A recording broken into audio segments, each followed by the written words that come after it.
Bueno, yo quisiera invitarlos a abrir la palabra de Dios en la segunda epístola de Pedro, capítulo 3. Y vamos a estar leyendo desde el versículo 1 al 13. Pero lo vamos a dividir en secciones, como hemos hecho con otros mensajes, para una mejor exposición o explicación o entendimiento de parte de ustedes. Recordarán que el domingo anterior nosotros estuvimos meditando acerca de la primera venida de Cristo, pero lo hicimos de una manera distinta. Lo hicimos a partir de una pregunta, y la pregunta era: ¿y si Cristo no hubiese venido? ¿Cuáles serían las consecuencias sobre toda la humanidad y aún las consecuencias para aquellos de nosotros que hemos creído? Yo prometí que en este domingo yo estaría predicando acerca de la segunda venida de Cristo y que la pregunta sería: ¿y si Cristo no viene?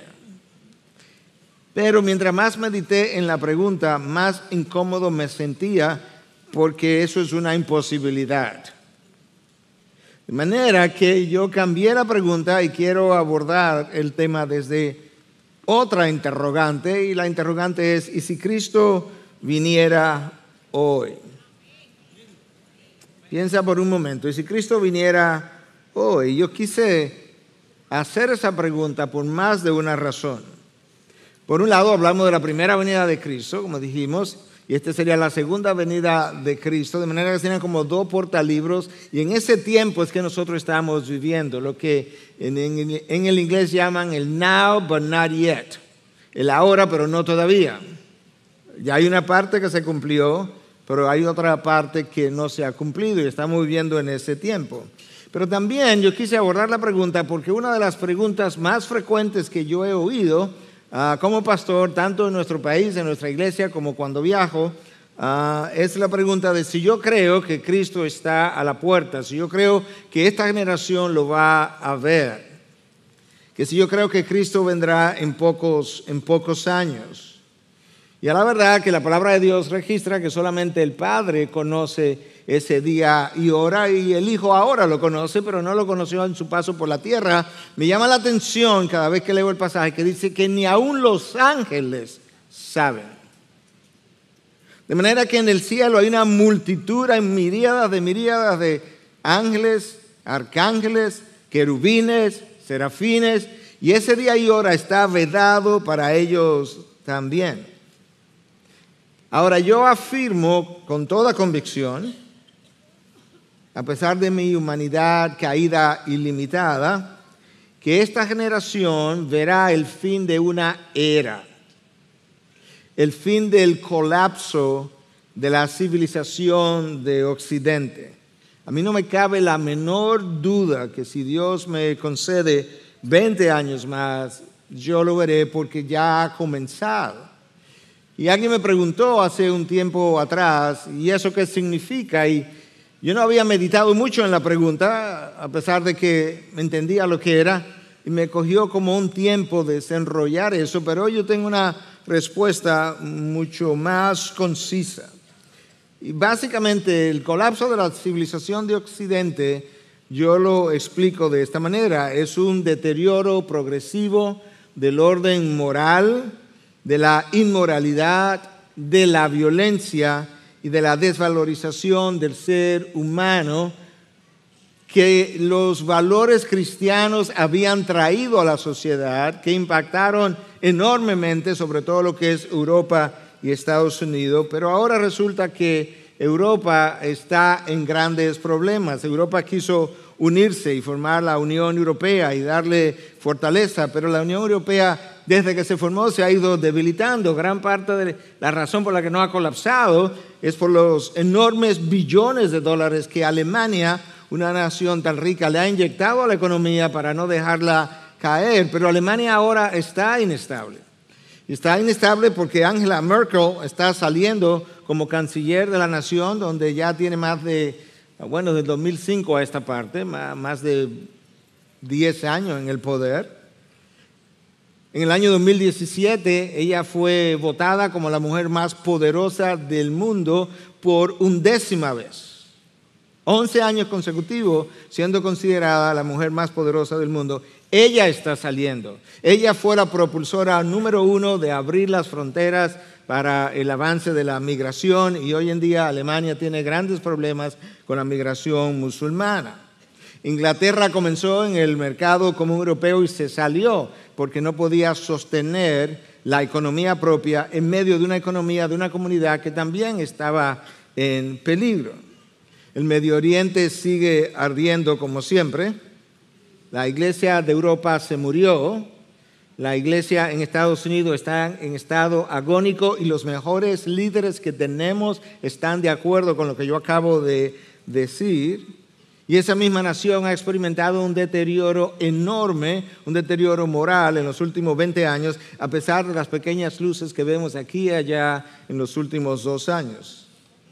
Y en términos de la apostasía, yo no creo que la apostasía en medio de la cual nosotros nos encontramos tiene precedentes, algo sin precedente, de manera que el colapso yo creo que ha comenzado y terminará en esta generación, de forma que estoy convencido que la civilización occidental como tal, como la conocemos hoy, va a colapsar en esta generación. Y la próxima pregunta entonces es si ese colapso coincidirá con la venida de Cristo, y eso yo no lo sé. Porque si ni los ángeles lo saben, mucho menos yo pudiera saberlo. El Señor Jesús expresó en sus propias palabras esta verdad que yo acabo de enunciar. Usted recuerda el discurso escatológico acerca de las últimas cosas de Mateo 24 y 25. En Mateo 24, esto es lo que Jesús dice. Pero de aquel día y hora nadie sabe, ni siquiera los ángeles del cielo, ni el Hijo en su humanidad en ese momento, sino solo el Padre. Porque como en los días de Noé, así será la venida del Hijo del Hombre. Pues así como en aquellos días antes del diluvio estaban comiendo y bebiendo, casándose y dándose en matrimonio, hasta el día en que entró Noé en el arca, y no comprendieron hasta que vino el diluvio y se los llevó a todos, así será la venida del Hijo del Hombre. Lo que Cristo dijo en esa ocasión es que el día que Él regrese, imagínate que fuera hoy, que fuera en este momento, el mundo estaría haciendo lo que siempre hace. El mundo que no conoce a Cristo estaría bebiendo, estaría comiendo, hasta que Cristo aparezca en los cielos. El creyente infiel será encontrado en su infidelidad. Gente estaría manejando en sus carros, gente estaría viajando en avión. Eso independientemente de cuándo el rapto ocurra o no ocurra. No estoy hablando ni siquiera del rapto, estoy hablando de su venida. El momento de su venida, lo mismo que pasó en los tiempos de Noé, que la gente hizo todo lo que hacía siempre y cada día hasta que Noé entró y cerró la puerta. De esa misma manera el mundo estará haciendo las cosas que normalmente hace. Otros estarán en bares, otros estarán en discotecas, otros en conciertos seculares, otros en prostíbulos, otros frente a una computadora viendo pornografía. Y la sociedad, y sospecho, la iglesia que se ha ido desviando, continuará desviándose hasta el mismo día de su aparición. Pero tenemos que regresar a la pregunta. Quizá algunos de ustedes están diciendo, pastor, pero es una introducción muy larga para su mensaje. Es que yo necesito preparar la mente para entender el contexto. La mente hoy para entender si viniera hoy, porque yo no estoy hablando, es verdad que esto es una suposición, pero yo quiero volverlo realidad en el sentido de que pudiera ser hoy, pues vamos a traerlo cerca a casa. Y para traerlo cerca a casa yo tenía que abordar las condiciones del mundo, y ahora yo voy a abordar tu mente y tu corazón. Si Cristo viniera hoy, quizá nunca te ha hecho la pregunta, pero si nunca te la has hecho, yo quiero hacértela de varias maneras. Escucha con atención. Si Cristo viniera hoy, ¿cómo habrías vivido tú el día de ayer? Si Cristo viniera hoy, ¿qué hubieras, y tú lo supieras de antemano, qué hubieras hecho durante todo el mes de diciembre que recuerda, por lo menos en Occidente, su primera venida? ¿Cómo te hubiese preparado, si tú supieras que hubiese sabido que venía hoy, 30 de diciembre, cómo te hubiese preparado para celebrar el día 24 en la noche, en familia y con amigos, y el 25? ¿Lo hubiera hecho de otra forma, de otra manera, sabiendo que 5 días después Él aparecería? Si ese fuera el caso, y tú lo hubieses sabido desde el 1 de enero del 2018, ¿hubieses trabajado menos y pasado más tiempo con tus seres queridos? ¿Hubiese acumulado menos? ¿Hubiese gastado menos? ¿Hubiese regalado más de lo que tiene acumulado y colgando en un closet? ¿Hubiese regalado con más sentido de propósito y no simplemente porque es Navidad y hay que cumplir? Si Cristo viniera hoy, ¿hubieses valorado más a la gente que está a tu alrededor, comenzando con tu propia casa, pasando más tiempo y no dejándoles sentir que quizás son personas a quienes usas? Si Cristo viniera hoy y tú lo hubieses sabido a principio de año, aún a principio de mes, ¿hubiese testificado más de Cristo con las oportunidades que tuviste? Si Cristo viniera hoy y lo supiera, ¿vivirías más santamente? Si ese fuera el caso, ¿tratarías de enmendar todas tus relaciones antes de que llegue? Y si la respuesta es que sí a cualquiera de esas preguntas, entonces tú y yo sabemos lo que debemos hacer. Porque de acuerdo a la palabra, Él pudiera venir en cualquier momento. Si hubo algo que la iglesia primitiva afirmó, defendió, fue la inminencia del retorno de Cristo, de que Cristo podría venir cualquier día, en cualquier momento, porque no lo vamos a saber hasta que llegue, como Noé y su civilización no supieron del diluvio hasta que comenzó. ¿Podría el año 2019 ser el año de su retorno? No sé, quién sabe. No podemos preguntarle ni a un ángel siquiera porque no lo sabe.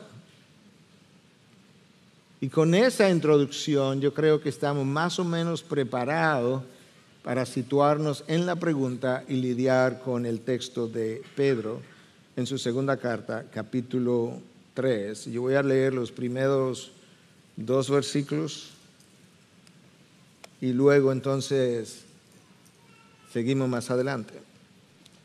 Amados, él está escribiendo a creyentes, esta es ya la segunda carta que os escribo, en las cuales, escucha, como recordatorio, despierto en vosotros vuestro sincero entendimiento para que recordéis las palabras dichas de antemano por los santos profetas y el mandamiento del Señor y Salvador declarado por vuestros apóstoles.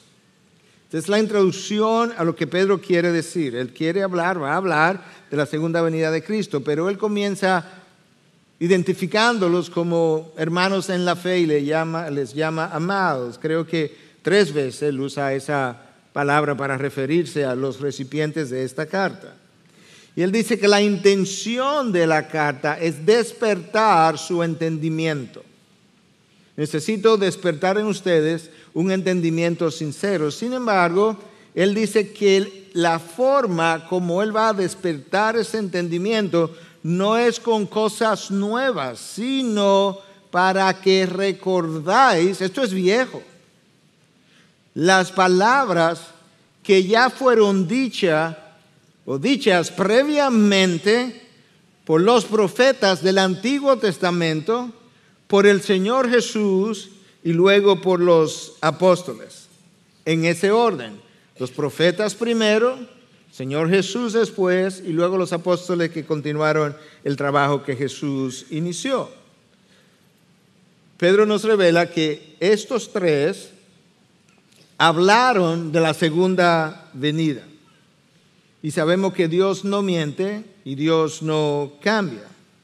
Pedro revela aquí, sin decirlo, hermanos amados, ustedes saben que hay una coherencia desde el Antiguo Testamento, los evangelios, las epístolas y otros libros escritos en el Nuevo Testamento acerca de la segunda venida de Cristo. Y no sé cuántos de ustedes se percataban de que el Antiguo Testamento habla no solamente de la primera venida, habla también de la segunda venida. Y Pedro está diciendo, esto ustedes lo conocen, yo simplemente se lo quiero recordar, y la razón por la que el pueblo de Dios tiene que ser recordado continuamente de las mismas verdades es porque en nuestra humanidad caída nosotros nos familiarizamos tanto con los eventos, la cruz, la primera venida, la segunda venida, que luego como que se nos olvida, vivimos como si realmente no lo supiéramos. Entonces hay que volver a recordar esas mismas cosas.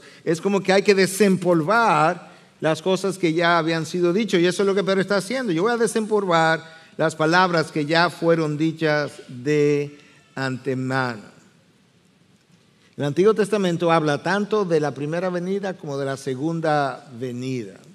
De hecho, el Antiguo Testamento habla más de la segunda venida de Cristo que de la primera, y te voy a decir cuánto más en un segundo.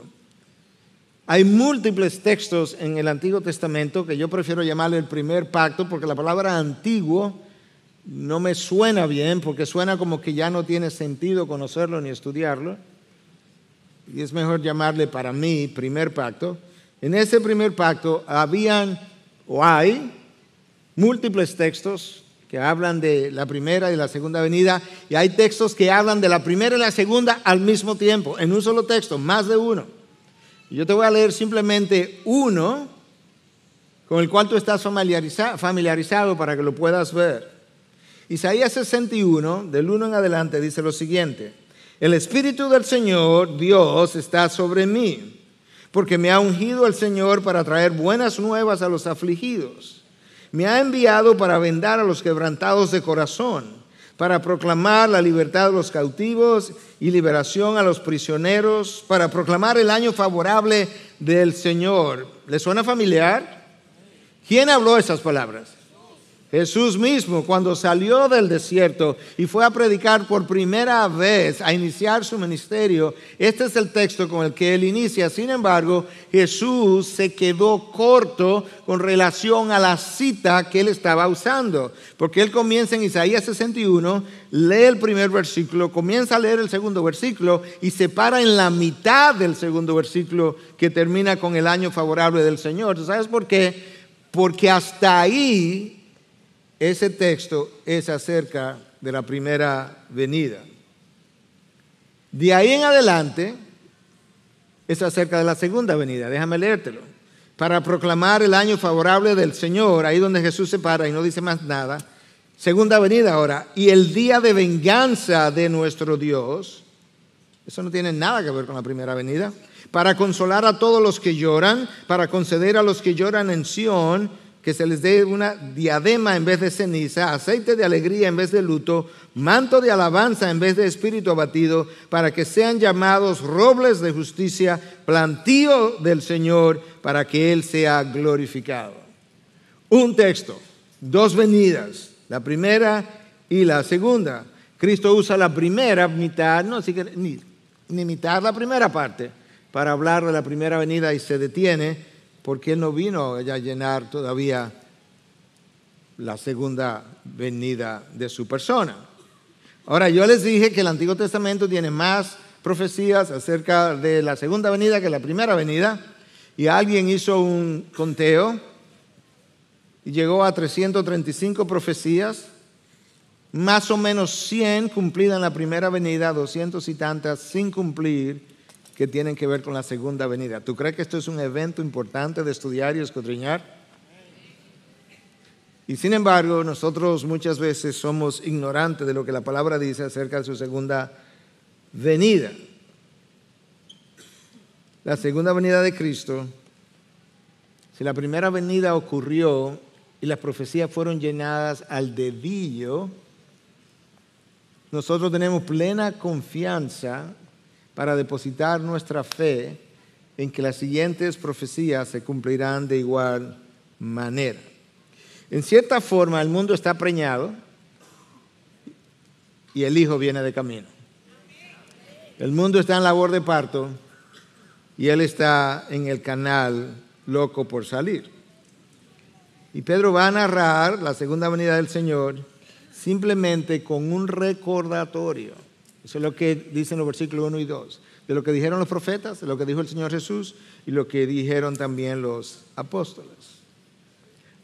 El texto continúa en el versículo 3. Ante todo, saber esto, que en los últimos días vendrán burladores con sus sarcasmos, siguiendo sus propias pasiones y diciendo, ¿dónde está la promesa de su venida? Porque desde que los padres durmieron, todo continúa tal como estaba desde el principio de la creación. ¿Notaste cómo Pedro comienza? Ante todo saber esto. Es como nosotros decimos, mira, primero que nada, déjame decirte, antes de yo decir cualquier cosa, antes de yo decirte cuál es el final de esta era, el principio de la venidera, yo quiero que sepas que en el interín va a haber burladores, hombres carnales, sarcásticos, que van a tratar no solamente de minimizar la segunda venida, sino que van a burlarse de la verdad que nosotros creemos y se van a burlar de nosotros mismos por creerlas. Van a cuestionar la segunda venida de Jesús y de una manera creciente yo creo que hemos estado leyendo la historia de esos burladores y viendo en persona a algunos de ellos. Y ellos hacen esta pregunta, los burladores, ¿dónde está la promesa de su venida? Y de acuerdo a estos burladores, desde que el mundo fue creado, desde que Adán y Eva fueron puestos en el jardín, nada ha ocurrido. Todo sigue igual. Es como la canción aquella vieja de el mundo sigue girando, girando, girando, nadie lo puede cambiar. Sí hay alguien que lo puede cambiar. Pero estos burladores, en su ignorancia, niegan lo que ha ocurrido para quitarle valor a lo que no ha ocurrido. Ellos ignoran el pasado precisamente para burlarse del futuro. Cuestionan el cumplimiento de lo que no ha ocurrido, cuestionan el cumplimiento de lo que ha de venir en la segunda venida, ignorando precisamente el pasado, pasando por alto toda una historia de eventos significativos que han de ocurrir. Y Pedro va a responder a eso. Pedro va a responder a su burla.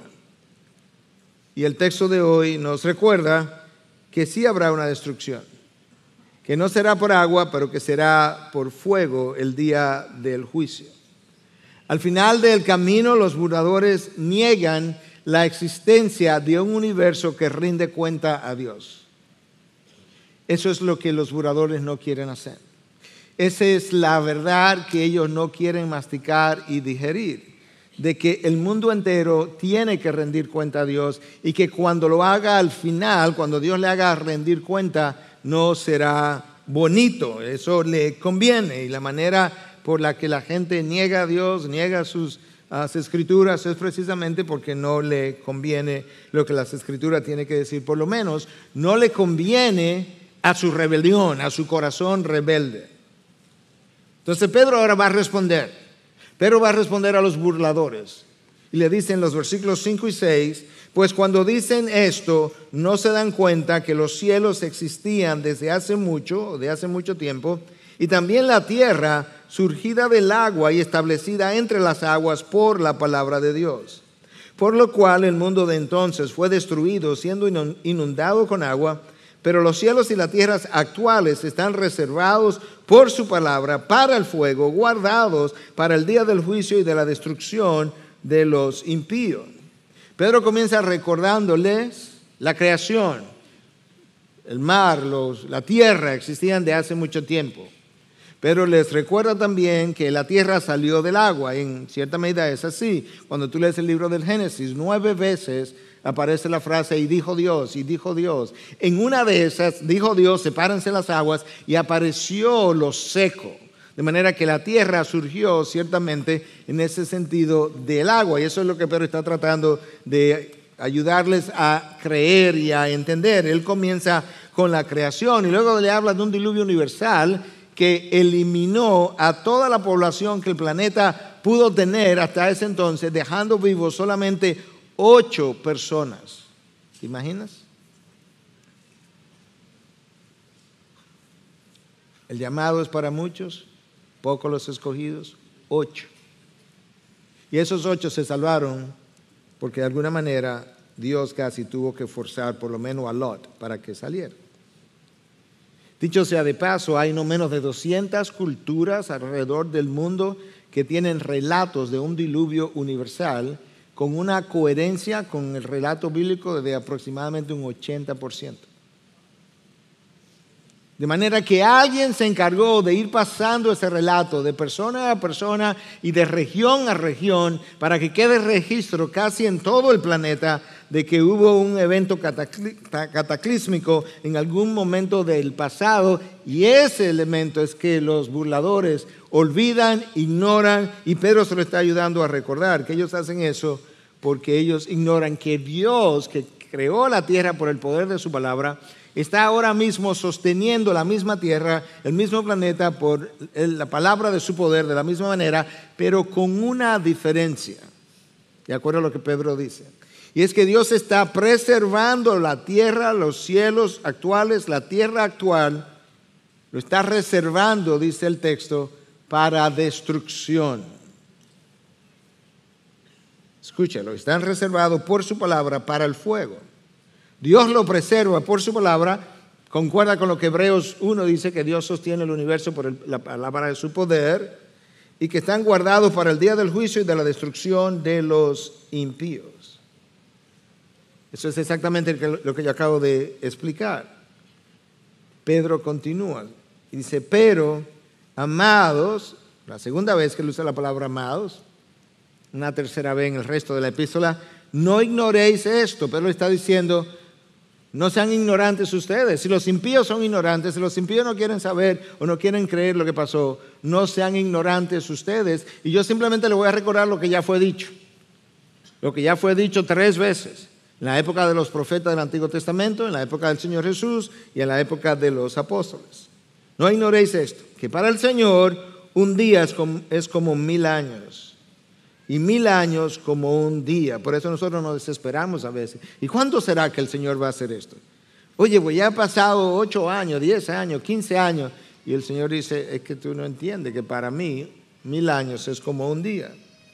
El Señor no se tarda en cumplir su promesa, según algunos entienden la tardanza, sino que es paciente para con vosotros, no queriendo que nadie perezca, sino que todos vengan al arrepentimiento. Lo que hace que Dios haya retenido su segunda venida es su gracia y es su misericordia, y esas 2 cosas son la medida de su amor. Es el amor de Dios por los hombres que ha retenido su segunda venida. No es que Él es lento para venir, no, Él es misericordioso y su misericordia lo hace lento ante los ojos de los hombres. Dios dice que Él es lento para la ira y el día del juicio es el desbordamiento de su ira y abundante en misericordia. Esa es una de las frases en el Antiguo Testamento que Dios usa repetidamente para hablar de su carácter, de quién Él es y cómo Él es. Yo soy lento para la ira y abundante en misericordia. Los múltiples profetas enviados a Israel formaron parte de esa espera. Un chance más, aún a Israel, un chance más, un chance más, un chance más. Y la paciencia y la misericordia del Señor siendo ejercitadas. Pero nosotros no podemos concluir que el hecho de que Dios haya retenido por un tiempo el desbordamiento de su ira, que eso sea significativo o simbólico de que Él no va a venir. Cuando usted ve una madre en estado de 3 meses, y luego 4, y luego 5, y luego 6, usted no concluye, ese bebé no va a salir. No, pero todavía no es el tiempo. Si el bebé va a salir a las 40 semanas, podría estar en la semana número 39 y 6 días y salir el día siguiente. Ahora, si Dios no hiciera justicia, Dios no fuera un Dios justo. Y eso es algo que algunos de nosotros quizás tenemos problemas con la ira de Dios, pero se nos olvida que en el mundo hay mucha maldad y aparentemente Dios la está tolerando. Y si Dios no hiciera justicia en algún momento en contra de esa maldad, Él no fuera un Dios ni bueno ni justo, porque implicaría que a Dios se le importa la injusticia de los hombres. Y ese era como el problema que Abraham tenía, la incredulidad que Abraham tenía, porque no conocía todavía el carácter de Dios cuando Dios dice que va a destruir a Sodoma y a Gomorra. Y Abraham intercede, se pone como si fuera un Cristo de intermediario a interceder. Y esto es lo que Abraham dice. Y Abraham se acercó y dijo: ¿en verdad destruirás al justo junto con el impío? ¿Te imaginas eso? Dios pudo haberle dicho a Abraham: perdiste la cabeza. Tal vez haya 50 justos dentro de la ciudad. ¿En verdad la destruirías y no perdonarás el lugar por amor a los 50 justos que hay en ella? Abraham mismo dice: lejos de ti esté hacer tal cosa, matar al justo con el impío, de modo que el justo y el impío sean tratados de la misma manera. Abraham le está diciendo a Dios: es que tú no puedes matar al impío que está en Sodoma y Gomorra junto con los justos que viven en Sodoma y Gomorra. Así que si te encuentro 50, ¿la perdona? Yo sí, claro. Y 45 y 40, usted conoce la historia, 35, 25, 0. Lejos de ti, el juez de toda la tierra, ¿no hará justicia? Dice, le pregunta Abraham a Dios: ¿es que tú no vas a hacer justicia? Ahí está lo que yo acabo de decir. Y es que si Dios no hiciera justicia en contra de la maldad que el mundo vive, no fuera Dios.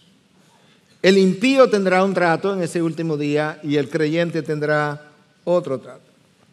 El día del Señor, como habla Pedro, es el mismo día de regreso de Cristo para juzgar a los habitantes de la tierra según sus obras. Ese día marca el final de la era de la misericordia y la gracia. No más. Ahora entramos a otra era, la fase del juicio. La frase el día del Señor aparece 17 veces en el Antiguo Testamento. ¿Te das cuenta que habla mucho de la segunda venida? 3 veces en Isaías, 2 veces en Ezequiel, 5 veces en Joel, 2 en Amós, 1 en Abdías, 2 en Sofonías. Seguro usted conoce el libro de Sofonías al dedillo, ¿right? 1 en Zacarías y 1 en Malaquías. Y la frase, el día del Señor, aparece en el Nuevo Testamento, aparece menos veces, 4 veces.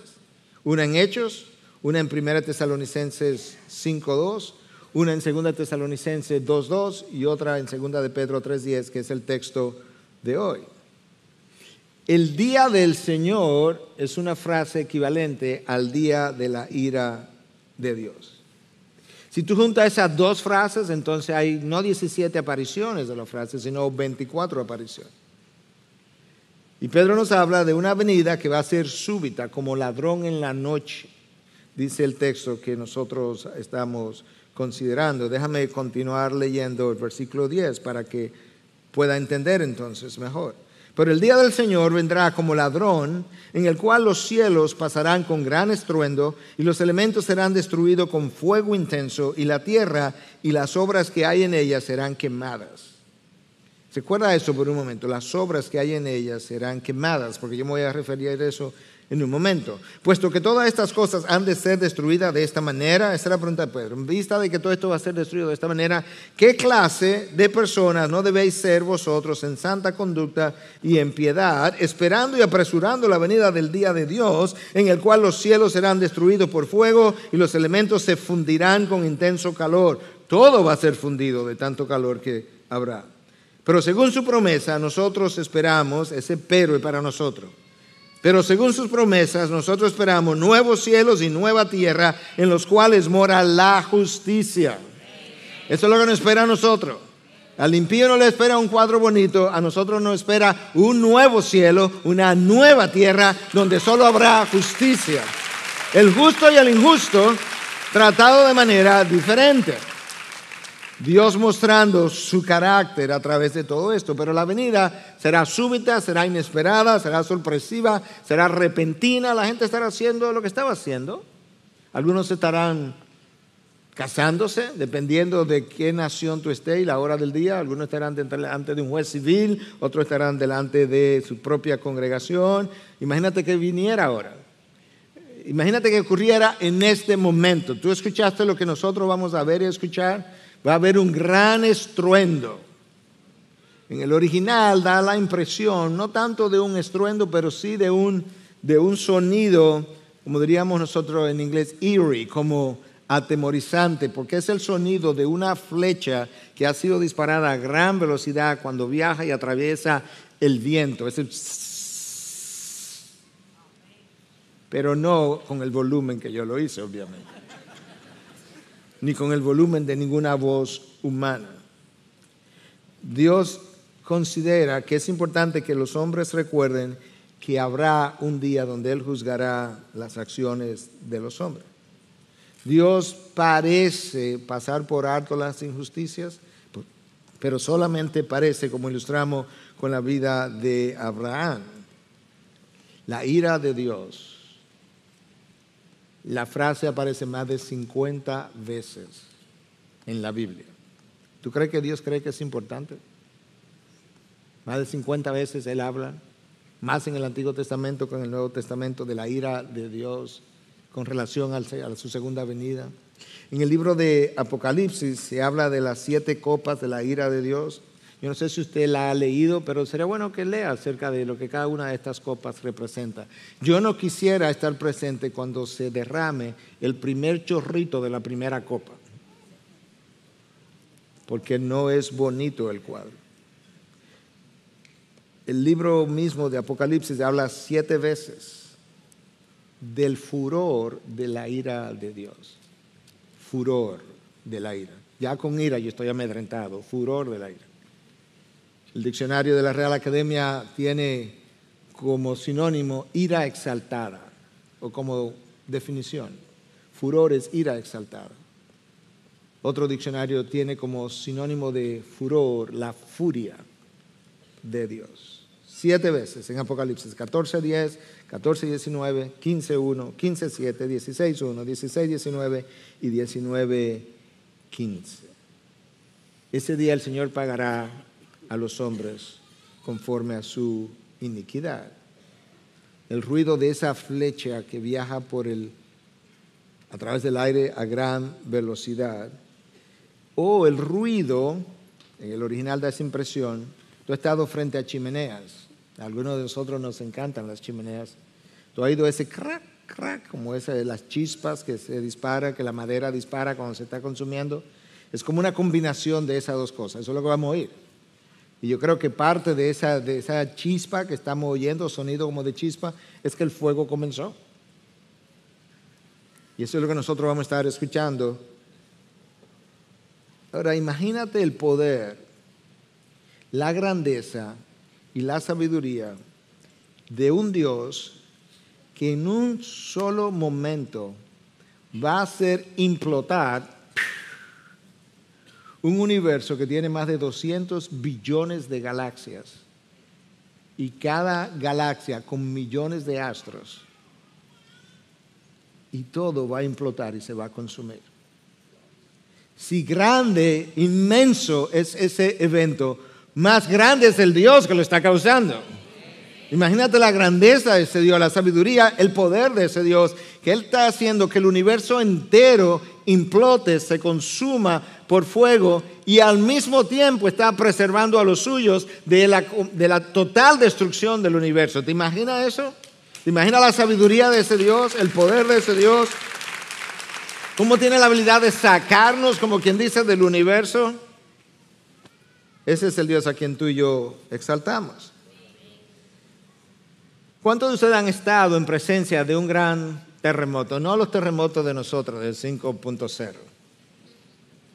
De un terremoto de 7 para arriba. Yo tengo un hermano que creo que está aquí, que vive en Puerto Rico. Él y su esposa y su familia estuvieron en México cuando aquel gran terremoto de 1985. Y él me cuenta que estando en la calle, él veía edificios que parecían que te iban a caer arriba y tú tenías que salir corriendo para acá, pero luego el edificio se movía para allá y cuando tú llegabas de este lado, este de aquí parecía que te iba a caer arriba. Eso es un terremoto. Imagínate el universo colapsando. Pedro describe, dice este autor, el día del Señor en términos cataclísmicos será súbito, decisivo, cósmico y final en naturaleza. Yo hablaba de que este día del año 2018, en términos de los domingos, es el gran finale. No, el gran final es este. Este es el final del drama. Este es el final de los tiempos. Y este es un día que se va a recordar tanto por los impíos como por los creyentes. Los impíos lo van a recordar porque ese es el día de su mayor dolor y los creyentes lo vamos a recordar porque ese sería el día de nuestra salvación completa y glorificación. Nota lo que Pedro dice en el versículo 11 que ya yo leí. Puesto que todas estas cosas han de ser destruidas de esta manera, en vista de eso, ¿qué clase de personas no debéis ser vosotros en santa conducta y en piedad? En nuestra traducción, eso que yo acabo de leer aparece entre signos de admiración, que obviamente el griego no tiene, pero lo han puesto para darnos la idea del énfasis que el griego hace cuando habla de estas cosas, de la destrucción masiva de la tierra y el universo, de todo lo que en ella hay, aparentemente de todo el universo. Y que en vista de eso nuestra manera de vivir debiera ser no conforme a la carne, sino conforme al Espíritu, y debiéramos vivir en santa conducta y en piedad. Pedro usa dos motivaciones para ayudarnos a vivir en santidad: el regreso del Señor y luego el día del Señor. En el día del Señor los hombres rendirán cuentas. Uno preguntaría, oye, pero ¿qué forma de motivar a uno a la obediencia? Hablando del juicio. Algunos que yo conozco, incluso predicadores, solamente quieren hablar de la gracia como la motivación. Cuando tú lees la Biblia, de tapa a tapa, tú te encuentras que hay múltiples motivaciones distintas, desde ángulos diferentes, para motivar al creyente a vivir en santidad. Escucha lo que Juan Calvino decía con relación a esto, de por qué Pedro usa como si fuera el miedo, el temor del día del Señor para motivarnos a la santidad. Él dice lo siguiente: esto ha sido añadido para que los fieles, eso somos nosotros, estén siempre velando. Él ahora los sacude de su somnolencia. Calvino dice, el problema es que los fieles, que son los hijos de Dios, viven como en una somnolencia, como si el mundo no se fuera a acabar. Y guardan como si no se fuera a acabar. Y viven como si Jesucristo no fuera a venir. Los sacude de su somnolencia para poder esperar con atención a Cristo en todo momento. De lo contrario, nos volveríamos inactivos y negligentes, como es generalmente el caso, dice Calvino. ¿Estoy de acuerdo contigo, Calvino? Porque, y él hace esta pregunta, ¿cuándo es que la carne se entrega a sí misma? Sino cuando no hay pensamiento de la venida de Cristo cerca. Lo que Calvino está diciendo es que cuando nuestra mente no tiene la venida de Cristo cerca, la carne, la que todavía nosotros poseemos, se entrega a sí misma.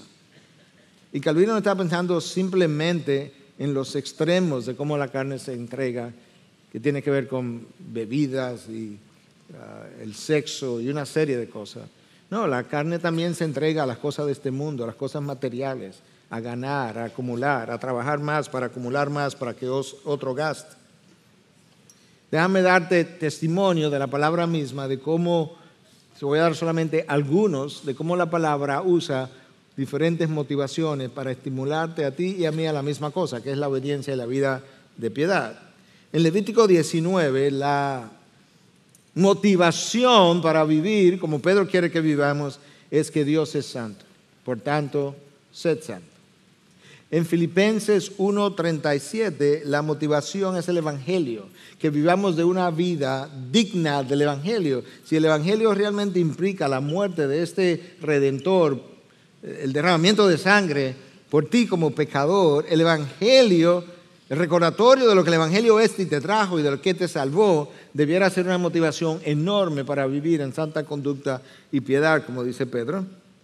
En Juan 14:15, la motivación para la obediencia es el amor a Cristo. Si me amáis, guardaréis mis mandamientos. En Hebreos 12, del 26 al 29, la motivación es la misma de la segunda carta de Pedro. Es el juicio del Señor, la venida del Señor. La palabra nos ofrece toda una gama de motivaciones para vivir como Pedro nos está llamando a vivir. Y él termina el texto, versículos 12 y 13, diciendo: esperando y apresurando la venida del día de Dios, en el cual los cielos serán destruidos por fuego y los elementos se fundirán con inmenso calor.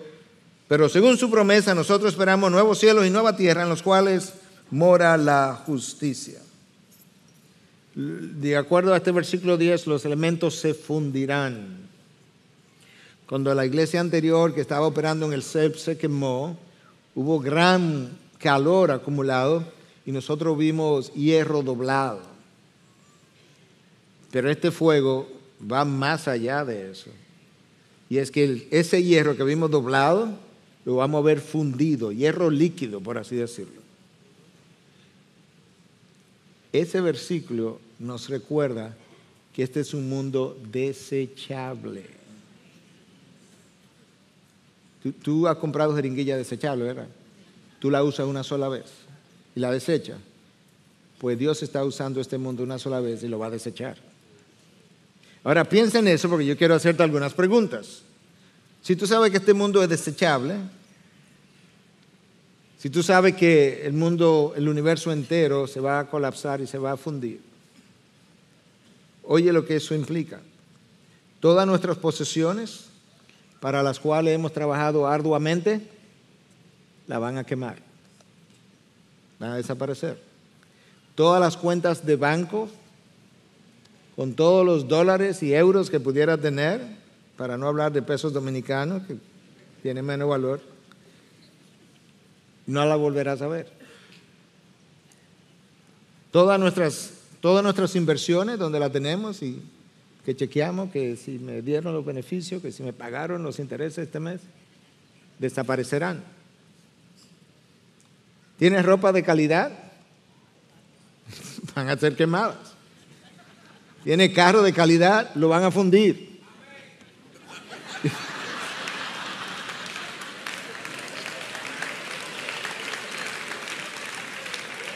Gracias por estar de acuerdo con la palabra. ¿Tienes joyas caras? Se van a quemar, se fundirán. Los mejores negocios que has hecho y que tienes y que estás desarrollando serán quemados. Eso es mala noticia para el incrédulo. Buena noticia para el creyente, porque al mismo tiempo que todo eso es quemado, él estará entrando a una tierra donde él no necesita nada de eso. En lo más mínimo. De hecho, no tiene valor. Ningún valor. Su valor será Cristo mismo. Las riquezas en gloria, que no tienen comparación con ninguna de las cosas terrenales que nosotros vivimos, usamos, guardamos. Yo dije una vez, hace poco, quizás fue el sermón anterior. Te lo voy a repetir porque quizás lo repita todos los domingos. El único dinero y el único esfuerzo que tú vuelves a ver es el que inviertes en el reino de Dios. Déjame decir eso otra vez. Para que cuando llegue a la casa, entre a la computadora, chequee tu cuenta de banco. Lo mire por última vez porque quizás Jesús venga hoy. El único dinero y el único esfuerzo que vuelves a ver es el que invierte en el reino de Dios. O el que invierte en los hijos de Dios que irán contigo al reino. Ayer yo hablaba con alguien y le decía, es que tengo un dinero del cual tengo que deshacerme. ¿Deshacerme? Porque yo sé que me lo van a quemar si yo no me deshago de él. Pero la buena noticia es el versículo 13 que nos dice que nosotros tendremos un nuevo cielo, una nueva tierra. El tiempo se fue. Yo quiero cerrar leyéndote un texto de cierta longitud, pero no tan largo tampoco, en el libro de Apocalipsis. Porque estamos hablando de un nuevo cielo, una nueva tierra, donde no vamos a necesitar ninguna de todas esas cosas que ahora nosotros le damos valor, pero que ante los ojos de Dios no tienen el más mínimo valor. Hablaba de que los carros, si tienen un carro de calidad, te lo van a fundir. El día pasado, hace un par de días, me visitó una pareja de la iglesia. Vino a traerme un dulce como Navidad. Y me decía, le dije, mira, tuve que ir a buscar a Katy porque ella está sin carro, el otro carro me lo presté a mi hermano. Y él me recordó, me dice, pastor, qué bueno que usted dijo en una ocasión, desde el púlpito, que los carros son para ser prestados y usados y rayados y demás. Porque eso cambió la manera como yo veía mi carro. Yo no sé si él le prestaba o no el carro a su esposa, pero cada vez que yo oigo algo semejante, yo digo, es que no lo puedo creer. No puedo creer que le das más valor a un carro que a tu esposa. ¿Dónde está tu corazón? No, que me lo puede rayar. Ojalá lo rayen. Esa es la forma de Dios recordarte. Esto es desechable. Y si me lo chocan, mejor recordatorio, más claro, de que eso es desechable. Literalmente. Nosotros hemos prestado carro, bueno, no te puedo decir, pero a diestra y siniestra. Y hemos prestado carro cuando a veces, ahora estamos como medio de vacaciones, pero aún cuando estamos trabajando. ¿Y tú con qué te vas a quedar? No, yo encuentro que me lleve y que me traiga. Tienes que deshacerte del apego a las cosas materiales. Las cosas materiales son para ser usadas, gastadas, rayadas, abolladas, porque te las van a fundir todas.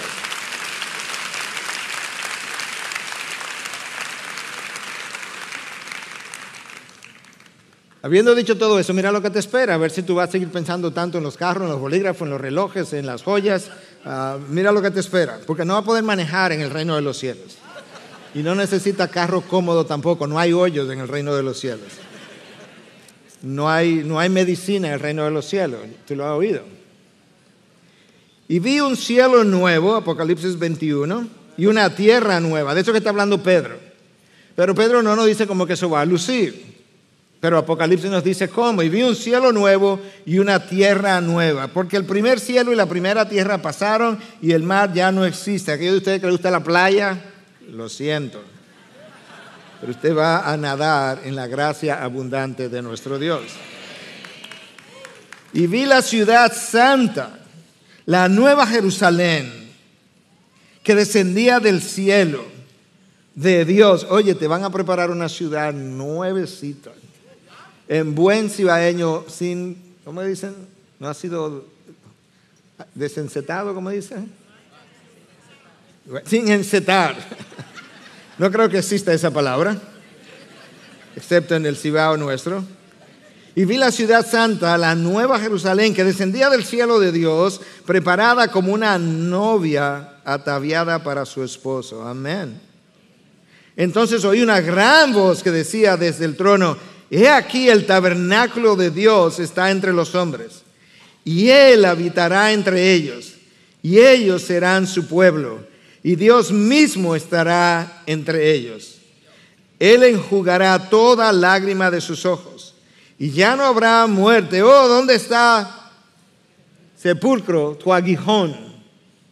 Ni habrá más duelo, ni clamor, ni dolor. Escuchaste que van a secar las lágrimas. Quizás son algunas de las que tú todavía estabas tirando porque te quemaron el carro, la cuenta de banco, la propiedad de las inversiones.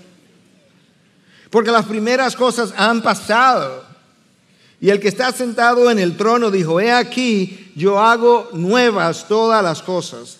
Y añadió: escribe, porque estas palabras son fieles y verdaderas. También me dijo: hecho está. ¿Tú escuchaste esa frasecita? hecho está. No ha ocurrido, pero ten por seguro como si hubiera ya ocurrido. Porque el Dios del universo es quien lo ha afirmado. Hecho está. Yo soy el alfa y la omega, el principio y el fin. Aquel que tiene sed, yo le daré gratuitamente de la fuente del agua de la vida. El vencedor heredará estas cosas y yo seré su Dios y él será mi hijo. Aleluya, Maranata, ven pronto, no tardes, te queremos, te esperamos. Quema todo lo que tú quieras. Esperamos un cielo nuevo, una tierra nueva. La presencia de Dios en medio nuestro. Lo veré tal cual Él es y seré como Él es en esta ciudad santa. ¿Para qué quieres ser todavía como eres? ¿Para qué quieres tener lo que tienes si tienes una esperanza en gloria que te espera preparada para los elegidos de Dios? Y si viniera hoy,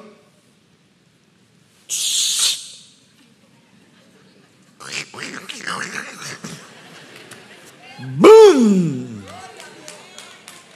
Y salimos de esta dimensión. Y de repente ahí está Cristo. Y de repente te mirarás y dirás, wow, pero yo luzco como Él. Y tú también. ¿Qué pasó? Que regresó el león de la tribu de Judá. El cordero inmolado, el alfa y el omega, el principio y el fin. Él ha regresado, el verbo de Dios. El Hijo de Dios, el descendiente de David, el Rey del cielo y la tierra. ¿Y si Cristo viniera hoy? ¿Y si viniera el 31? ¿Dónde te va a encontrar? ¿Qué tú vas a estar haciendo? ¿Qué va a estar consumiendo?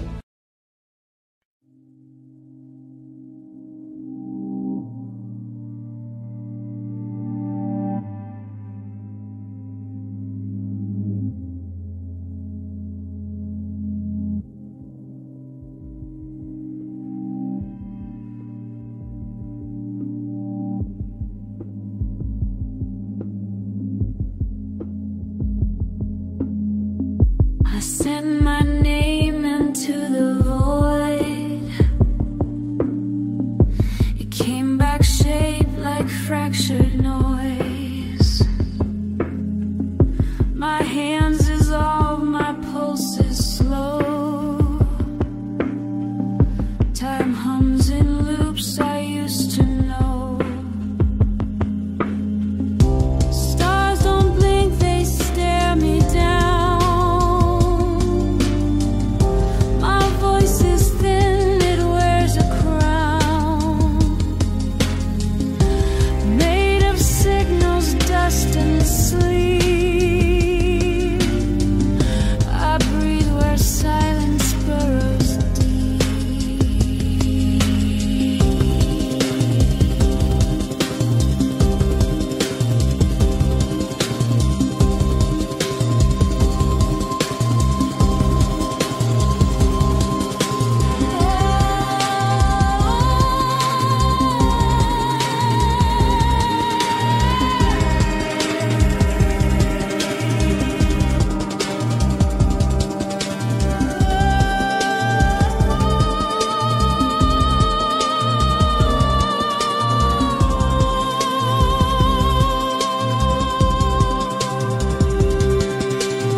memory.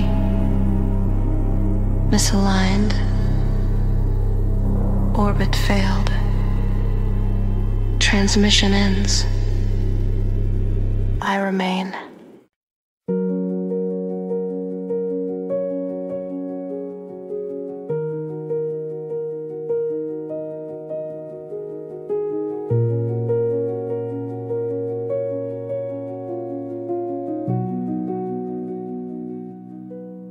The door is closed, the world's outside. We breathe in whispers, we never hide. The air remembers what we've been. In the room we don't exist in. No clocks, no names, no rules to break. Just hearts pretending they're awake. If love's a crime, we serve it here. In silence, safe and crystal clear. In the room we don't exist in. We're alive, though the world can't listen.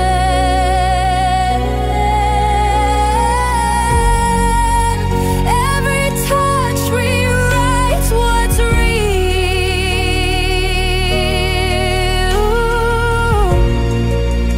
Every breath is ours to steal. Your hand is light, but heavy too. The truth dissolves when I'm with you. The walls have seen but never speak. Our love's a storm that feels so meek. We fade before the morning's thin. The world forgets where we have been. But when I close my eyes, I'm still within the room we don't exist in. In the room we don't exist in. We're alive, though the world can't listen.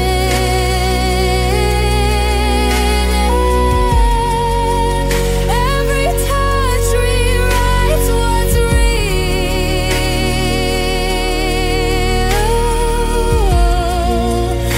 Every breath is ours to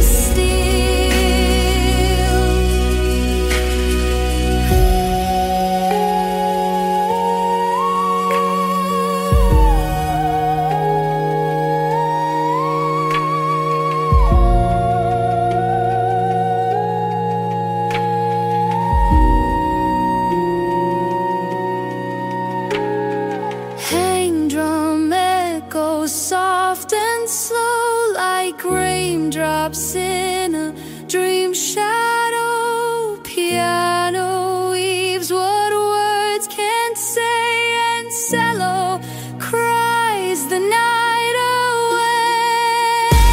When daylight calls, we fade, we dim, but love still hums beneath our skin. And when I dream, you draw me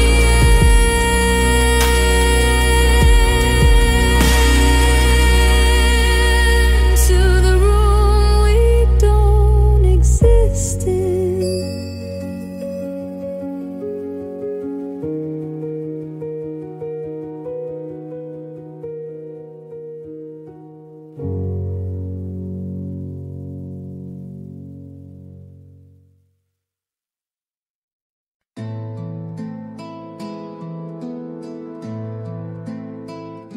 The wind winds whispering your name through every night.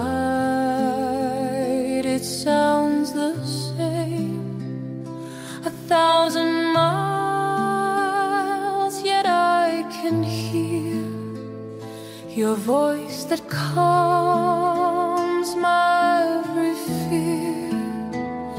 I I see your hands in morning light. They held my dreams, they shaped my life. The world is cold, but I still find your lullaby within my mind.